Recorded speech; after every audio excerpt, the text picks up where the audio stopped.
But what is this really? This is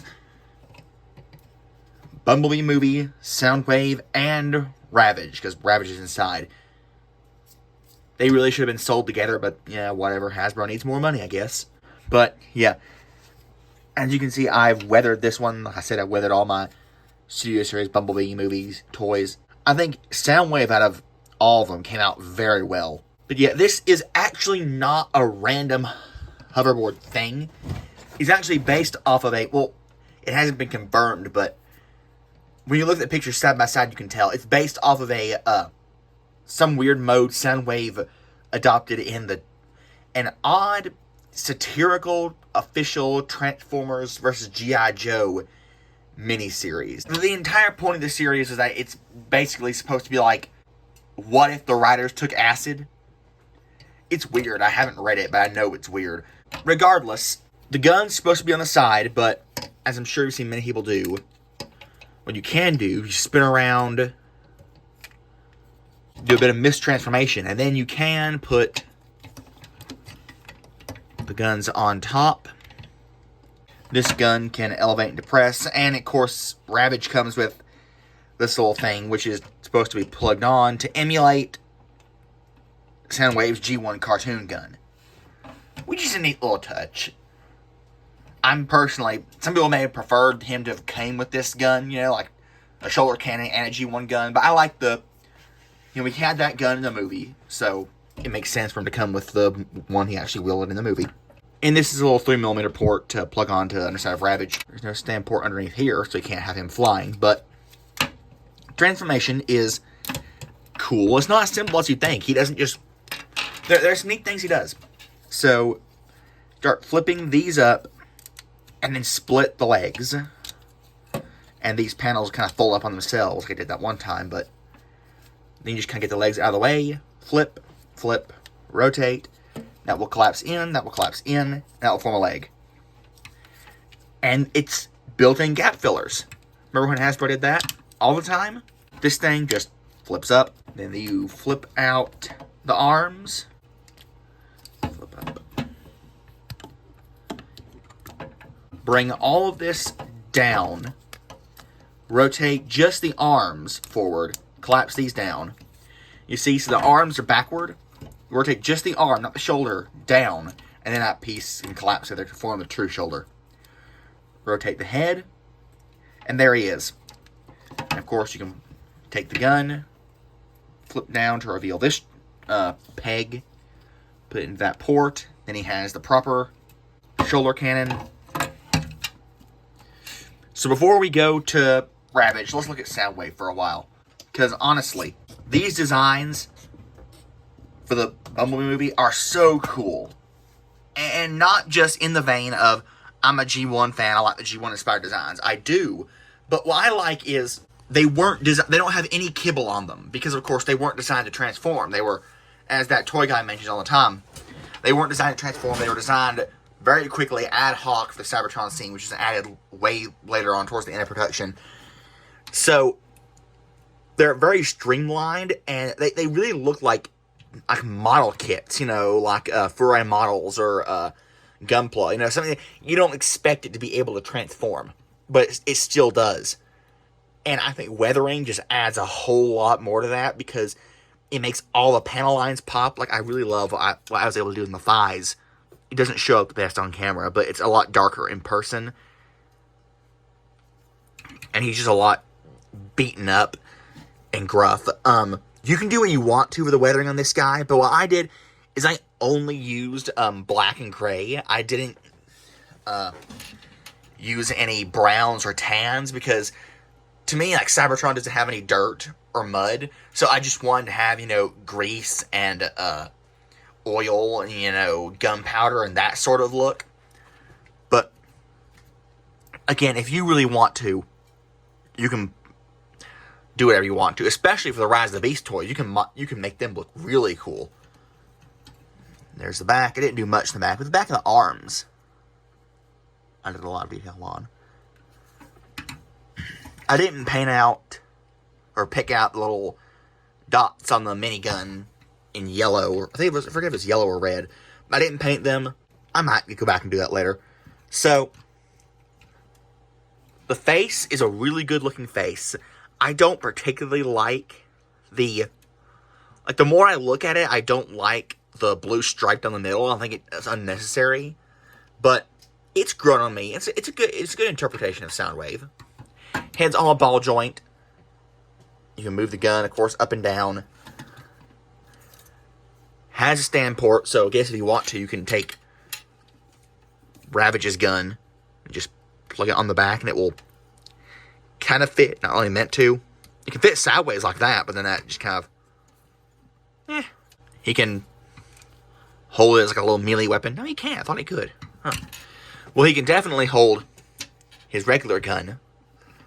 That also brings in a bit of a problem with this figure. Especially out of all the figures, Soundwave should not have these shoulders. Because I believe that toy guy, I believe these are what he calls trigger-happy shoulders, but I just call them weird shoulders or hot rod shoulders, because the first time I ever experienced them was on SS86 Hot Rod. But yeah, the shoulders go up, and they rotate on that joint, instead of rotating and then going up on the rotation joint. It's hard to explain, but when you see it in person and you fiddle with it, you realize how much it limits articulation. And for a lot of figures, it doesn't really limit the articulation, honestly. For Soundwave here, it doesn't on the right arm. But, well, right from me, you know, his left arm. But on his right arm, the camera's left, it bumps into the gun. And of course, you can move the gun up out of the way, but you might not want that. And it would just have been fixed, like if any other figure. I don't have my Earthrise Soundwave in robot mode right now, but you see, imagine the gun's right there. Here, the shoulder moves up and intersects with the gun to go right next to the head. On regular shoulder joints, the shoulder goes up and out, so it's not intersecting the gun right there where the gun would be. It doesn't go right next to the head. So like, if any figure really suffers, I don't mind. Again, like trigger-happy, hot rod shoulders, whatever you want to call them. I don't mind the kind of reversed design shoulders most of the time, because they don't seem to get in the way that much. But on Soundwave specifically, they get in the way. So it was an odd choice. Otherwise, his articulation's amazing. He has, like, the feet feel like they're on a ball joint. They're not. They're on a pivot. They're on a hinge that way and a hinge that way. So, but in all intents and purposes, like a ball joint. You can get pretty much any angle or movement you sort of want to with these guys. Knees, double jointed, so they're very deep. And you can move the knee pads any way you want to. The one problem is they have the Earthrise Starscream same thing with this thing before you modify them. Sort of like continuous crotch flap, so that's all you get. So if you want to get him into a kneeling pose, it doesn't look the best unless you kind of move the leg out. And that's another reason I don't like these sorts of shoulders, because my favorite pose is kind of an off-center. I'll show you with this guy. The arm is up, and then it's out a bit. So he's shooting, and that makes sense. You can't do that on Soundwave, because the arm goes up, then it can't go out. Like, it's just not able. When his arm is up in a natural-looking way, they can't splay outward. He wants to rotate. When his arm's up beside his head, then it can splay outward, but that just looks wrong. So you have to kind of, the best way to do it is kind of like put it in a middle position, and then you can kind of get, like, fudge it and get around it. And that looks okay. Anyway, let's focus on Ravage. Now, to get Ravage out, he has a spring-loaded chest door, but you really can't grab him out. So the best way to do it is just to open up his back and push Ravage out. And Ravage is a brick. He's a good-looking brick, though. I love a concept Lazerbeak. But anyway, transformation is really cool. It involves a bit of part forming. But you unpeg, and all the legs don't just fold up and just sit there. They're not able to freely move. They peg into place securely. See that little peg right there in that tiny little port? It's a peg in. So it indexes itself, and it will, to always securely be the right shape to fit in Soundwave's chest. So you just pretty much just splay it out. This will, it's like that, and that whole assembly shifts back and hooks into there. This little thing sits on his chest, and you remove it. It's a little, either like an air vent or a missile rack. You can leave it off if you want to. It doesn't do much, but I like to have it on. Lift the head up. Nice head sculpt. The opening and closing jaw. Then you just pretty much just pose whenever you want to. Then you can attach the guns. Peg in this up top. And what you're supposed to do, or it's advertising instructions, you just attach this giant missile thing to the bottom. But that looks stupid, so I'm just going to leave it off. And he has got a lot of joints for a core class figure. If any core class figure is worth its money, Ravage is. Especially because it's not out of scale like the rest of them.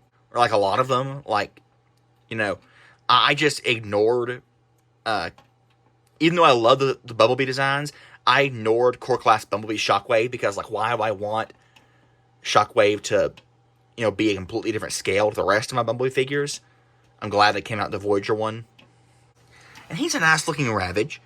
He's got a more color on him than Ravage did originally. I don't understand I like the red. I don't understand the choice of white, but I like it. I think it looks good. And he's great. Another playability aspect of this figure is that you're supposed to be able to, like, have Soundwave in alt mode and have Ravage in his chest, and then the chest is in the bottom, so you open it up, and then you let Ravage drop like he's an airdrop, like Helldiver is gonna take over and that's cool. It's fun. I don't think Soundwave would just airdrop Ravage into battle like that, but I think Soundwave would want to be there with his minions anyway. But it's cool. And yeah, it's a really cool figure. He was the first Bumblebee movie figures I ever got. I think he's awesome, honestly. I'm in two minds about the scaling issues. How, like, the Decepticons tower over the Autobots.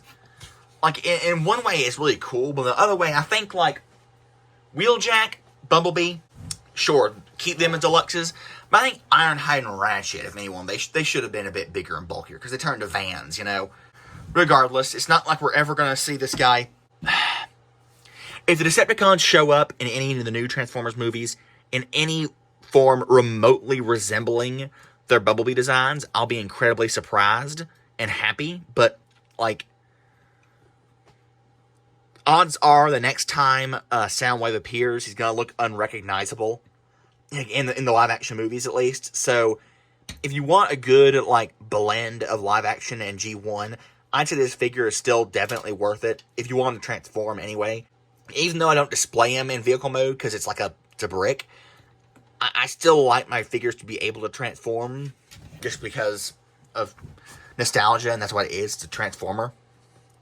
But if you're okay with getting the really tall, super detailed figures that are more expensive, but they have a lot better articulation and range of motion, and a lot better screen accuracy, and sacrificing the fact they don't transform, I'd say go for that too. I'd probably say if you want a good Soundwave, get this Soundwave. The one modification I would recommend doing, or would consider doing, is of course weathering it. But if you want to, like, make that blue streak match with the rest of the silver on his face, I think that'd look a lot better. I might try that later.